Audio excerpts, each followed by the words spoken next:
Rasanya ketika didiagnosis TBC paru atau tuberkulosis paru, untuk yang kedua kalinya itu ruang ngobrol bareng Asri. Setelah TBC paru yang pertama di tahun 2019, aku mulai membangun visi misi baru. 6 tahun setelahnya banyak hal yang sudah berprogres, tapi di 1 tahun terakhir ini aku merasakan tanda-tanda yang gak biasa lagi, dan akhirnya aku melakukan pemeriksaan ulang. Dan selama proses observasi, dunia tuh rasanya berputar di tempat yang sama, kepala mulai riuh. Pasti banyak hal sih yang terpikirkan, kayak kalau misalnya itu terjadi gitu ya, apakah aku harus melakukan isolasi lagi dengan waktu yang sangat panjang? Apakah aku juga harus break dari belajar ilmu Islam?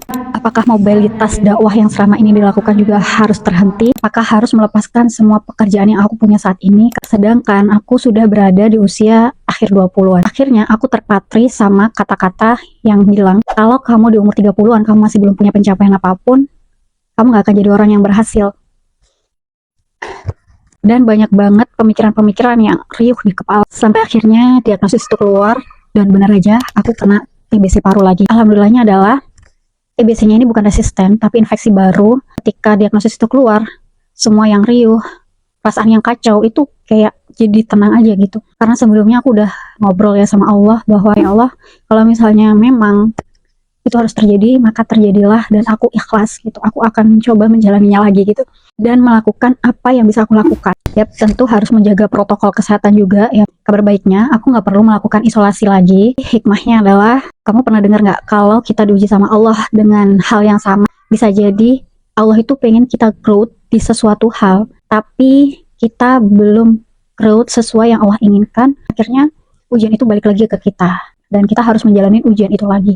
Jadi aku nggak mau lagi underestimate sama kondisi yang ada, tapi justru aku mulai mencari apa nih ujian yang Allah ingin titipkan ke aku, daripada berpikir bahwa ini adalah musibah, ini itu membelenggu, ini itu menyakitkan, ini itu sangat membatasi banyak hal. Aku lebih memilih untuk berpositif thinking sama Allah. Dengan kondisi yang super terbatas ini, aku tetap bisa meraih cita-cita, bekerja, aku masih tetap berdaya untuk Allah, untuk Islam, dengan cara yang mungkin berbeda gitu. It's okay, yang penting gak terpuruk sama keadaan, tapi memilih untuk bangkit. Aku rasa itu satu langkah yang baik yang bisa aku lakukan saat ini. Itu aja ngobrol hari ini, jangan lupa komen dan share video ini ya.